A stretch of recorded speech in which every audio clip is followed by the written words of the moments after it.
Hvor skal du mødes med ham? Fern. Hvor? Ja, Fern.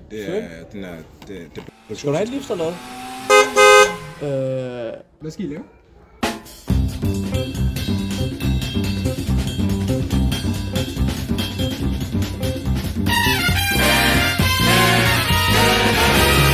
Yo, more people, welcome back to the channel. Today I'm back in Copenhagen, and obviously you know I had to meet up with my man Sebastian Lopez. Just tell us a bit about yourself in Danish. Ja, selvfølgelig. Ja, jeg hedder Sebastian Hartelius Lopez. Jeg er filminstruktør. Jeg kan mig selv writer, manuskriptforfatter. Det er det, jeg bruger det meste af min tid på. Jeg er vokset op i Solrød, så er 30 minutter væk fra København nede sydpå.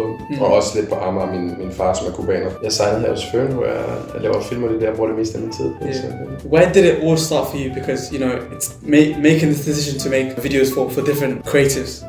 It's not something that comes like this, you know.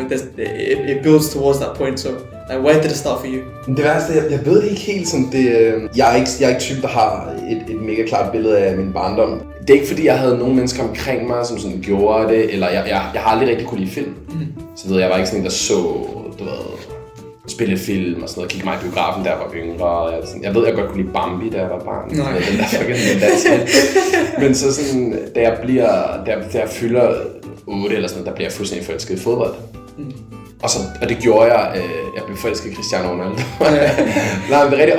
Og så begyndte jeg bare at sidde og se sådan nogle skills compilations på YouTube. Og jeg så fucking mange af dem. Altså jeg så helt vildt mange skills compilations. Og jeg tror, det var deragtigt, fordi så jeg bare YouTube, og har altid virkelig godt kunne lide fodbold, men jeg tror, det gik op for mig på det seneste, ligesom indset, at jeg kunne faktisk lide måden fodbold ligesom blev broadcastet på, og hvordan det blev klippet sammen med musik, mere end jeg egentlig kunne lide sporten. Og sådan edits på Instagram, og sådan, jeg elsker det. Så det det startede for mig, og så da jeg blev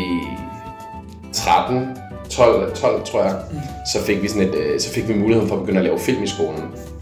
I stedet for opgaver, jeg gik på sådan en mærkelig linje i folkeskolen. Og så begyndte jeg bare at lave sådan nogle reklamer for sjov, sammen med min ven Frederik, min gode ven Frederik Tvede. Yeah, it was the same for me, you know, like when I first started making videos and stuff, it was not because I like making videos, because I like making videos about the sport, football. Yeah. So, yeah. Har du filmet dig selv altid meget sådan? Nej. We have a football team over there in Herning. Yeah. And I took videos for them and made edits. And I remember, I always felt like an average person. Yeah. But then, as soon as I made that video, like it went crazy. I think that was like 11,000 views on Instagram. Yeah. And then people were like, "Whoa, Jevin, you're crazy." And I was like, "Okay, well, Yeah. okay, well, maybe I should do something along those lines, you know." Der er bare et eller andet ved det der med noget klippet til musik og sådan. Du ved, en eller anden 14-årig, der sidder derhjemme og laver sådan nogle fodbold-edits. Det er vildt. Okay. It's because when you watch a football game, you think, okay, well, like, it's just a football game. But as soon as they put the music on, and there's a whole story behind it. Præcis, det er storytelling i det, ikke? Det er også sådan... det de begynder at være virkelig gode til med nogle af de der, men du ved sådan noget Mbappe i VM-finalen, eller Messis fortælling op imod, og kørte det til noget musik, en eller anden. Det er min drøm at lave det. Altså min store drøm er at lave en Nike-reklame. Jeg vil gerne lave en Nike-reklame, det er sådan det, jeg arbejder med everyday. Hvor du ved, Mbappe eller Ronaldo, hvis Ronaldo han en dag går på pension, og Nike de skal lave final commercial med Cristiano Ronaldo, den vil jeg gerne lave. Det er sådan det er min drøm, okay? Så jeg kan godt lave en dag sådan en kæmpe stor reklame, men der er lavet ligesom sådan et fodbold-edit, der sidder og klipper sammen. Ja. Crazy. Yeah, that's a massive dream. It will be a big thing for Denmark as well. I want you to set the scene for us. You know, like, how is it working in a creative environment in Copenhagen? Like, is it very friendly? Is there a lot of people around you? Do you have a good network? Altså sådan for sure, jeg har et godt netværk, sådan folk er fucking nice, og sådan der sker vildt meget i København. Lige sådan, jeg har jo ikke været i gang mega længe, sådan som sådan full time sådan proper creative. Det har jeg kun gjort i sådan et år eller sådan noget, men nej, der er virkelig sådan en god energi omkring det. Jeg tror mange ser de samme ting, læser de samme bøger, beskæftiger sig med sådan de samme emner omkring kreativitet, så det er som om alle er sådan, der er sådan en synergi, ikke? Alle er i forhold til miljøet, altså the environment. Generelt, jeg sidder bare meget derinde i det der fucking rum. Og så er jeg sådan sammen med min lillebror og Grejs, min gode ven. Altså det er sådan, så jeg er ikke så meget ude omkring at tale med de andre mennesker, der laver det her. Der er en masse events rundt omkring København. Jeg er ikke så meget til det. Jeg har det med bare at sidde herinde. Så sådan, jeg tror generelt, online virker environmentet super nice, og når man møder folk, så er der masser af sådan love, altså sådan, det er virkelig sådan, folk ser de ting, jeg laver, jeg ser de ting, andre folk laver, så sådan, det er fedt, og der sker mange ting. Jeg glæder mig til at se, hvor vi kan tage det hen, ikke? Fordi at det skal også være noget, hvor vi kan nå sådan de helt store brands, hvor der er penge at tjene, ikke? Fordi ellers så bliver det bare sådan en sovs, vi alle sammen, render rundt i, hvor vi laver ting gratis for hinanden, og sådan synes hinanden er mega fede, men jeg ved personligt, jeg vil godt lige tage det steppet videre, og virkelig sådan kunne tage det hen et sted, hvor at det ikke kun er os, der beskæftiger os med det, der synes, det er vildt nice, men at du virkelig sådan kan få taget fat om sådan kulturen i sådan en bredere forstand, sådan også internationalt, ikke? Så sådan, men nej, altså det er fucking nice, også specielt med Outdoor Office, som du har talt med. De gutter der for eksempel, ikke? Det er jo en anden type ting, men de hoster også nogle events, havde noget, hvor jeg var ude og tale til. For at få lov til at præsentere nogle film for ikke så længe siden og sådan noget der. Så sådan, og når man er til sådan et event, så kan man virkelig mærke, at der sker noget her. Det er sjovt, for jeg har jo været i London i et halvt år på udveksling, som hjalp mig rigtig meget med inspiration og alt muligt. Jeg elsker UK og har rigtig meget inspiration derfra i de ting, jeg laver. Like, what's the very first step you take when you make a video? Like, is there like a specific thing that you do, like in terms of maybe like the editing, or maybe like preparing yourself, or whatever? Ej, det griner, at vi spurgt om sådan noget her. Men det er ikke noget, jeg nødvendigvis forholder mig helt vildt meget til. Okay, så min kreative proces, jeg skriver rigtig meget. Jeg wake up hver dag, hvornår end jeg har fået min søvn, og så skriver jeg i hånden bare 3 sider om whatever. Og typisk så skriver jeg, alt muligt bullshit til at starte med, sådan noget, whatever, ting, Og så efter noget tid, sådan på tredje, anden side eller sådan noget, så begynder der at komme sådan, nogle ting frem, som jeg har set sådan, det var da meget sjovt, den her situation, hvor det her. Og så skriver jeg bare sådan ud, så jeg sådan, okay, hvordan kunne det være en film? Så jeg ser sådan en film af ligesom mit. Jeg så Kendrick Lamar give et interview her den anden dag, hvor han taler om, at sådan rap er hans, det er ligesom hans måde at bearbejde hans følelser på. Så jeg tror, film er lidt min måde at gøre det på.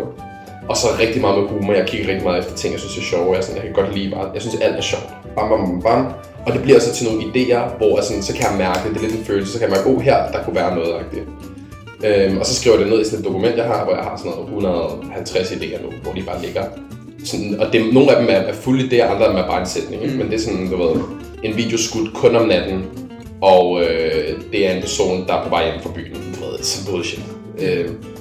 Og så når jeg har den idé, så ligger den bare klar, og så nogle gange så kan jeg mærke, okay, for eksempel hvis der er nogen, der kontakter mig, en kunstner eller et brand eller et eller andet, sådan, hey, vi vil godt tænke os noget, så kan jeg godt sige, her vil det give mening. Jeg har lavet en film for Globe Studios af Akjabet. De kontakter mig og var sådan, hey, vi vil godt tænke os en film, vi vil godt tænke, hvis du skrev den. Ja. Og så var jeg sådan, jeg har den her, det var en gammel idé, og jeg ved ikke, hvor jeg havde fået den fra, men en person, der svæver og forsikker sit tøj. Så sådan, min kreative proces er helt sikkert bare at skrive, mere udforske. Jeg vil godt udforske, så jeg prøver virkelig af. Hvis jeg har en idé, så vil jeg godt så vil jeg godt filme den med på min telefon, og prøve at se, hvordan det ser ud, hvordan det giver mening og sådan noget der. Og så prøver jeg at blive bedre til at få feedback. Jeg kan ikke lide, når andre mennesker ser det, jeg laver, så jeg vil ikke vise nogen noget. Og det er svært, fordi så kan man ikke, nogle gange så kan man godt lære noget af, og andre siger, hey, det giver ikke lige mening, når du siger, fordi alt er i mit hoved. Så sådan, jeg prøver at få det til at være en bedre del af min proces og få feedback. Så jeg har for eksempel nu lige sendt den der, du så. Jeg har lige sendt den til nogle af dem, jeg har omkring mig, så jeg siger, hey, vær helt ærlig, giver det her mening? Was it like a problem for you, because like, you were nervous to show people, or? Ja, jeg tror, det er sådan, det er 2 ting, ikke? Fordi jeg er bevidst om, at noget af det, der kan gøre de ting, jeg gør gode, men også rare for mig selv at lave, er, at jeg ikke forholder mig til, hvad andre synes. Det skal være, hvad jeg selv synes er fedest. Men noget, jeg også har lært, er jo, at jeg fortæller historier, og folk skal forstå de historier. Det er ikke, alle har ikke samme referenceramme for mig. Som i den her film derinde med næsebjørnen, som er sådan noget, for dyr. Der sad jeg med Frederik her, som er klipper, som var sådan, hey, du bliver nødt til på et eller andet tidspunkt lige at sådan, sige, at din næsebjørn stikker af, sådan, så folk forstår, at det er en næsebjørn, at det ikke bare er en hund og sådan noget der, ikke? Fordi jeg har jo set det, jeg har været med på set. Men jeg er helt sikkert, og så er der en del af det, som, også det er nemt ikke at vise ting til andre mennesker, for så skal man heller ikke forholde sig til kritik. Og jeg må være ærlig indrømme, så selvsikker jeg kan være på mange punkter, så er jeg også bare sådan fucking usikker, kan du følge mig? Så sådan, hvis nogen siger til mig, bro, I don't know, den er der ikke helt. Jeg havde sådan en fucking dårlig dag for et par måneder siden. Jeg udgav den her Hangtime, og jeg ringede til min ven Mads, og så sådan, hey, har du set den her film, jeg har lige udgivet den? Hvad synes du? Så var han bare sådan, den var fin, og jeg synes, dine andre var bedre, men den er fin. Jeg lagde på der, og jeg lagde mig bare hjem i seng, og jeg lå bare, og jeg var sådan, jeg kunne slet ikke. Jeg købte en burrito, så jeg bare lå derhjemme, og var helt mos. Og så 2 timer efter vågne, og så havde jeg bare sådan syg motivation, og jeg gik op og løb, og begyndte at rydde op, og sådan skrev, okay, nu skal jeg i gang. Jeg sad og skrev sådan 3 timer resten af aftenen på nye idéer og sådan noget der, men det var sådan, der mærkede jeg, hvor usikker jeg også bliver, når jeg ikke får den der bekræftelse af, at det jeg laver er godt, ikke? Så sådan. Men der havde vi en snak, og jeg siger så sådan, jeg tror næsten ikke rigtig på kritik. Og det er ret sygt at sige, men jeg er bare overbevist om, man kan godt bilde sig selv ind, at man har noget godt på hjertet, men jeg kan jo godt se film. Nogle gange ser jeg film, som andre har lavet, ikke? Og så er jeg sådan, det er dårligt, det er dårligt. Men det er også bare mine usikkerheder. Det er bare fordi, at jeg ikke, sådan, jeg måske lige selv er lidt usikker på den punkt, og så skal jeg hakke det ned, så sådan, jeg gad godt se, hvad der skete sådan, med et kreativt miljø, hvis alle bare var positive altid. Det betyder ikke, at du skal lyve. Det betyder ikke, at du skal sige, jeg kan godt lide den der scene, hvis du ikke kan lide den der scene. Men hvis jeg kommer med til en person og siger, her, giv mig feedback på det her, og han siger, okay, jeg kunne lide det her, og så bare lade den være. Fordi at, så i stedet for at jeg fokuserer på det negative, det er meget sådan law of attraction-agtigt, men i stedet for at jeg fokuserer på, det er bare en teori, jeg har, det kunne være, det virker, jeg ved ikke, om det virker, men min idé er, hvis jeg i stedet for at fokusere på de ting, der var dårlige i filmen, bare bliver ved med at understrege de ting, der er fede, så de ting, der er dårlige lige meget, ikke? Du vil tage et fodboldhold, sådan, ja, det er selvfølgelig vigtigt at have et godt forsvar, men hvis de er angrebsspillere, sådan Barcelona for eksempel, før i tiden, og hvis de er gode forsvarsspillere, men de var så gode offensivt i possession og det der, at det var ligegyldigt, om de havde en stor, off centerback. Hvis de bare fokuserede på at blive bedre til at aflevere bolden, det er sådan en Guardiola-filosofi, ikke? Så var de gode nok, så vinder de det triple, ikke? Så min teori er lidt det samme, at hvis man kun fokuserer på det positive, så kommer der gode ting. Crazy, yeah. Maybe, I didn't even think of it like that, bro. It's insane. Hvis folk begynder at fokusere på de dårlige ting, så begynder jeg at prøve at improve dem, men det kan være, at jeg ikke engang kan improve de dårlige ting, fordi lad os sige, at det dårlige ting ved den der idé, du havde, eller jeg havde, var noget, du ikke kunne ændre, fordi det var noget, der var filmet på. Du ved, jeg har lavet en film, hvor at skuespilleren, der spillede den rolle, det skulle ikke have været ham. Han var dårlig. Hvis jeg begynder at prøve at rette op på den fejl med et plaster, en lappeløsning, noget gaffatape, shit's never gonna be good, fordi det var dårligt i første omgang. Men hvis folk er sådan, hey, men den her film er fed, fordi der er nogle graphics i, der er vildt nice, så siger jeg, okay, fair nok, så dobler jeg down med de fede graphics, og så går folk væk, og så er de sådan, virkelig fed graphics, for jeg har også selv prøvet det modsatte. Jeg lavede en film for Globe Studios, min første film, jeg udgav, som var min frisør Lucky og sådan noget der, som også fik rigtig meget god traction. Jeg var virkelig sådan, før jeg udgav den film, var jeg sådan, på grund af voiceover. Jeg synes, voiceover var vildt dårligt. Jeg kender Lucky, jeg ved, at det lød meget, som om han sådan spillede, og jeg lavede den voiceover, jeg kørte med ham ud til studiet 6 gange eller sådan noget, for at lave den der om. Fordi jeg synes, den kunne blive bedre. Jeg var sådan, når jeg udgav den, var sådan, fuck. Folk kommer til at høre den her voiceover og være sådan, fordi jeg synes ikke, det var godt nok. Men når folk så filmen, så var de sådan, det er så fedt. Fordi de fokuserede på alt det, der var det gode, og så var det sådan alt. Jeg kunne have taget den første voiceover, vi lavede, og folk havde ikke lagt mærke til det, fordi de bare sådan, det var så fedt der til slut, hvor han gjorde det der, og de her andre ting var fede. Så sådan, at the end of the day, de gode ting vil altid outshine det dårlige. Yeah. Så sådan, ja, selvfølgelig, man skal heller ikke være... Ellers, fordi... No, okay, even I'm switching to Danish. Yeah. So even, because if you think about it, like, nothing can ever be perfect, you know? No. So like, the more you work towards the perfection, like, you're going away from your true self. Yeah.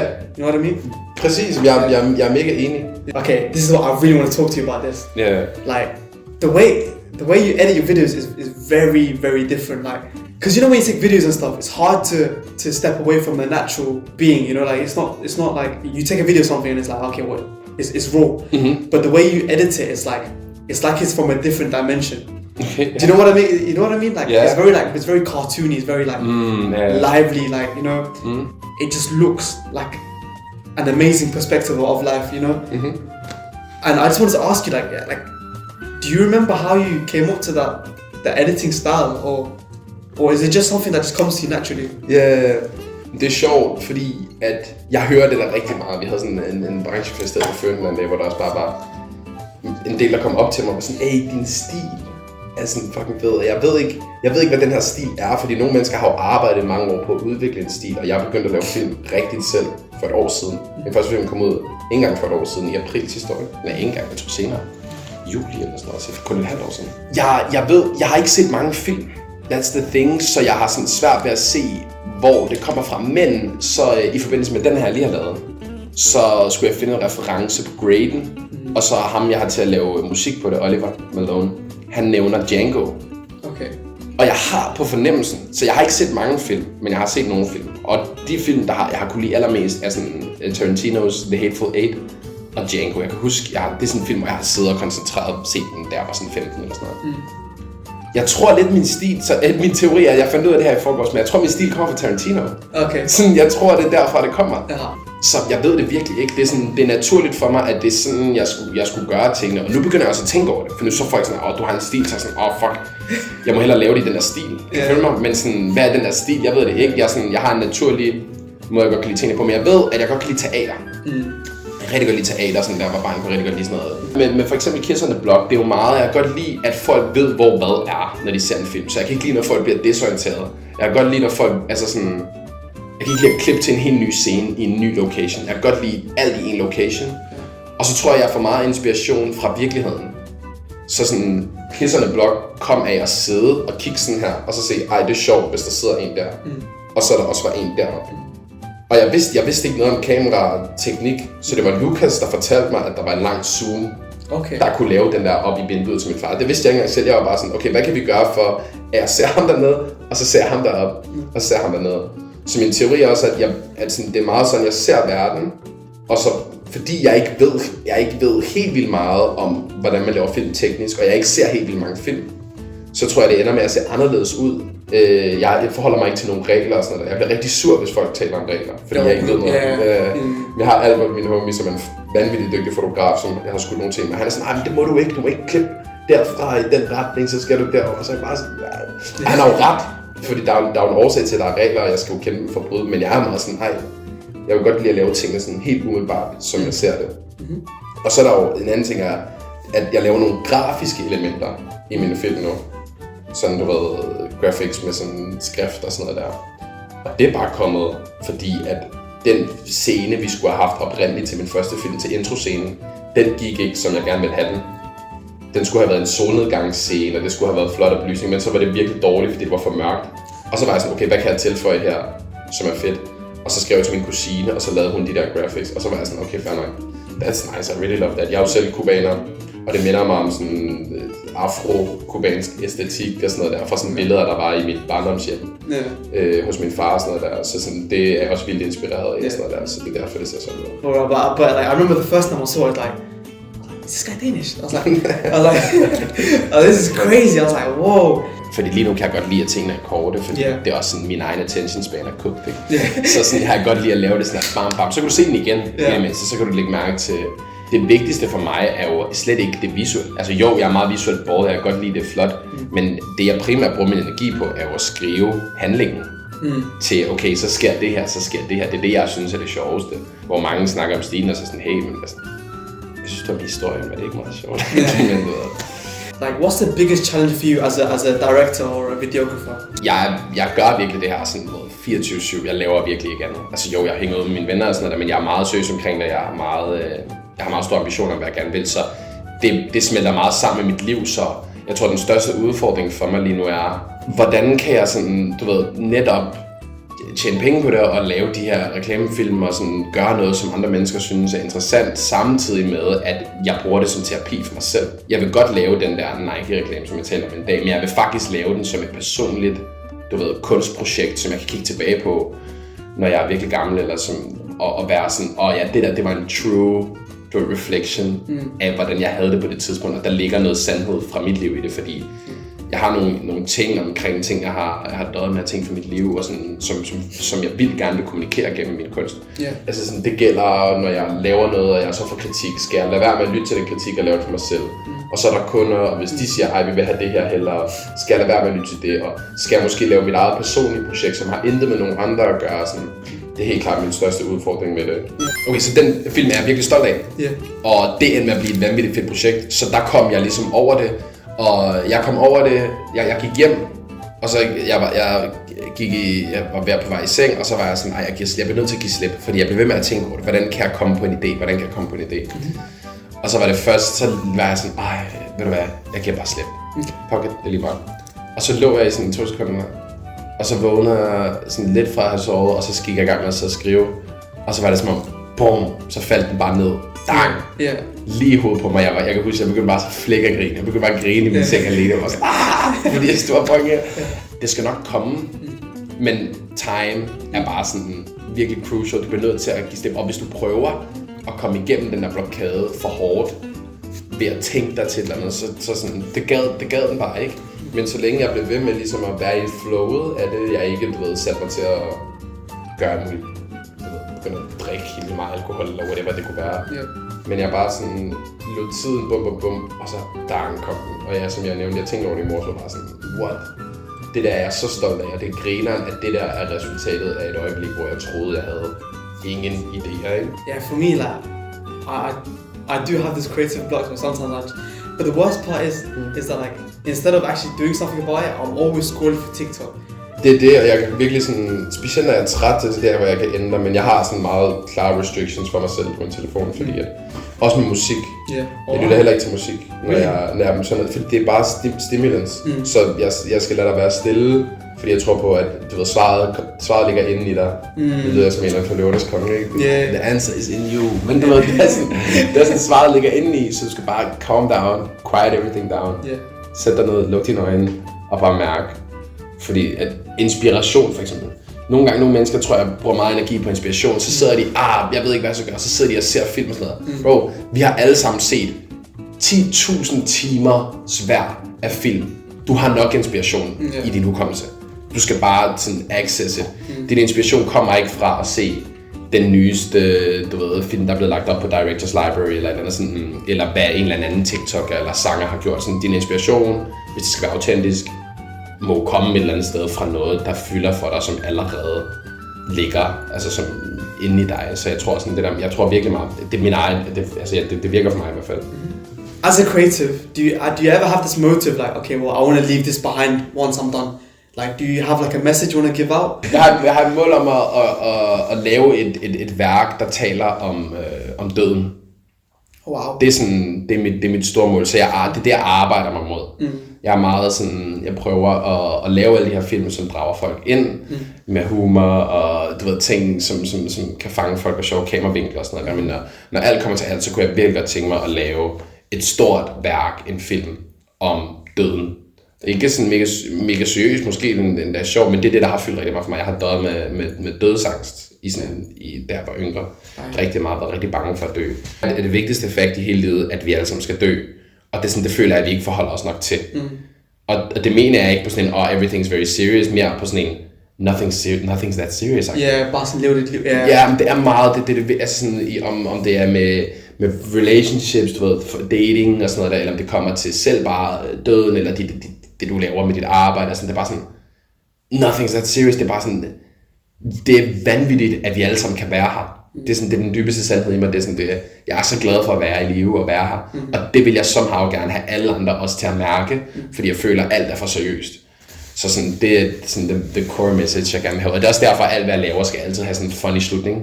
Fordi jeg føler, at hele livet er ligesom sådan en, jeg rigtig godt lide La La Land. Okay. Ja, og jeg føler, at hele livet er ligesom sådan et stort teaterstykke, hvor vi alle sammen er sådan, der er sådan en slutscene i La La Land, hvor sådan her, og sådan, og så stopper han, og så begynder han sådan at knipse, og alle begynder at synge. Det er sådan, jeg føler, at livet burde være, at vi alle sammen sådan, vi går over, skilsmisse, og du ved, mit job, men så sådan, at the end of the day, bare sådan, what? Sådan, solen skinner, har du prøvet at age en hund? Altså sådan... Think about like, the different cultures that you meet along the way, and think about your neighbors and how nice they are, and, you know, we don't think about these things too much, and we just go about our day, like, you know? Like, there's no time where we sit back and think like, wow, we're actually living, like... At være her og sidde i det her rum og sådan noget, det er bare sådan, der er så meget glæde at finde i alting. Jeg tror, alt handler om attention, ikke? Det er sådan, hvad er det, vi bruger vores opmærksomhed på at fokusere på? Og det er der, hvor jeg somehow tror, at de film, jeg laver lige så vel som sådan, du ved, et interview, en podcast, whatever folk laver, det kan, du kan bruge det til at tage folks opmærksomhed hen på noget andet. Og jeg tror, jeg vil virkelig gerne have det til at være everything is awesome. Altså sådan, det lyder også meget. Der er virkelig forfærdelige ting, der sker rundt. That's not my point. Men at der i hvert fald selv i de værste ting, er det bedre at være her, end at ikke at være her. Og jeg tror, der er nogle mennesker, mig selv inklusiv, på et tidspunkt i mit liv, der har gået med ideen om, at det ville være federe, slet ikke at være, eller tænk hvis jeg bare kunne være født med en anden hudfarve, eller som et andet køn, eller et eller andet, hvor det bare sådan, du er her. Yeah. Sådan, bare være glad i første omgang. Ja. 100%. How do you see yourself evolving in the next few years? Have you ever thought about the future and maybe doing something else other than film? Or? Ja. Jamen, jeg har lidt en plan, så jeg vil godt tage de film, jeg laver, og så lave det til et univers. Så jeg vil godt bruge de samme karakterer om igen til the point, hvor det kan blive til en tv-serie. Så sådan, jeg har brugt min far, min lillebror, min roomie, jeg har brugt nogle forskellige mennesker. Jeg vil godt have dem alle sammen til at blive en del af den her sådan tv-serie ting, som jeg vil bygge op til at blive noget, som folk kan se som sit eget univers. Så vil jeg gerne lave et teaterstykke. Altså jeg vil gerne instruere et teaterstykke med real people. Jeg vil gerne lave den der Nike-reklame. Og så ved jeg ikke, så tror jeg godt, jeg kunne tænke mig at prøve at udforske andre sådan, måder at være kreativ på. Fordi jeg kan bare forestille mig, at det her med film kommer til at kede mig om ikke så længe. Kan kede mig. Sådan, lige nu bruger jeg det meget som en måde at udforske på, men jeg er i gang med at skrive en poesibog. Poetry, ja, exactly. Og så tage billeder ved siden af. Okay. Og lægge med, så jeg vil gerne lave en bog. En meget, meget ærlig bog omkring mit liv og sådan noget. Altså, det kunne se mig selv udvikle mig som kreativ i en retning af at lave mange flere ting end bare film. Så længe det gør mig glad. Yeah. Men det er det, du spurgte tidligere omkring, hvad min udfordring var. Det var det, jeg prøvede at sætte en finger på. Altså, jeg har alle de her ambitioner og ting, jeg gerne vil. Men jeg er bare sådan jeg er hyper opmærksom på, at det skal være bæredygtigt, for at jeg skal være glad i det her øjeblik lige nu. Og det er det ikke altid. Men jeg vil gerne være bare om 5 år præcis samme sted, som jeg er nu mentalt. Men sådan udvikle mig mere i en retning, men hvor jeg stadigvæk kan nyde processen og sådan nogle ting, ikke? Fordi det er ikke altid den bedste til. Jeg tror, kan godt have meget sådan, og jeg glæder mig vildt meget til, folk ser, hvor god jeg er og sådan noget der, og det er sådan, det er også noget, jeg ting. Okay, this question is going to be a bit random, but what's a random hobby or interest that people wouldn't expect from you? Jeg plejer altid at sige, at jeg har spillet violin i 10 år. Violin? Ja. Da jeg var barn, det er altid sådan en, som overrasker folk, der først kender mig nu, fordi det er sådan... Men jeg kan ikke finde ud af det nu, så det er meget. Men ja, ellers så er det altid sådan noget med, at min yndlingsfilm er La La Land, tror jeg. Jeg kan rigtig godt lide sådan noget musicals, og jeg lytter meget til... Så kan jeg virkelig godt... Jeg er meget sådan en ballade popdreng. Jeg kan godt lide sådan... Jeg lytter meget til hiphop og sådan noget der, men de sange, der betyder mest for mig, er sådan noget virkelig følsom shit. Men den side føler jeg, ligesom alle har, altså. Jeg er en sensitive little fella, der skriver sådan noget. Det er rigtig godt. What's your advice for young creatives pursuing videography? I hvert fald for mit eget vedkommende er jeg vildt glad for, at jeg prøver at gøre lige præcis det, jeg selv kan lide.